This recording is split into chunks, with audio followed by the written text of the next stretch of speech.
દર્ભાવતી ડભોઈ નગરના કુળદેવી એવા માં ગઢ ભવાની માતાજીનું મંદિર પૌરાણિક હીરા ભાગોળ કિલ્લામાં આવેલું છે। સમગ્ર મંદિર પુરાતત્વમાં જતું હોય ત્યારે ડભોઈના પૌરાણિક મંદિર ઉપર જે ધજા ચડાવવામાં આવી છે તે અવારનવાર ધ્વજદંડ બિસ્માર થઈ જવાને કારણે ફાટી જતી હોય ત્યારે આ ધ્વજદંડ નવો નાખવામાં આવે તેવી નગરના માઈ ભક્તોએ માંગ કરી છે। ઐતિહાસિક દર્ભાવતી નગરનો ઇતિહાસ પુરાણોમાં લખેલો છે। સ્થાપત્ય કલા અને નગરના ચાર રક્ષક દેવી વિશે હર કોઈ જાણે છે। ત્યારે નગરના મુખ્ય હીરા ભાગોળ કિલ્લામાં બિરાજમાન માં ગઢ ભવાની નગરના કુળદેવી ગણાય છે। આ નગરજનોની આસ્થા મંદિર અને માતાજી સાથે બંધાયેલી છે। તેવામાં નગરના પૌરાણિક મંદિરની ધજા વર્ષમાં 2 થી 3 વાર બદલવામાં આવતી હોય છે।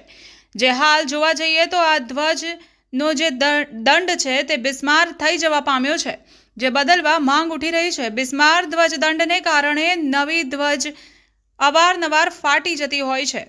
ત્યારે આ સમગ્ર મંદિર પુરાતત્વમાં આવતું હોય વહેલી તકે તંત્ર દ્વારા ધ્વજદંડ બદલવા પરવાનગી મળે તે માટે માઈ ભક્તોની વ્યાપક માંગ ઉઠી રહી છે।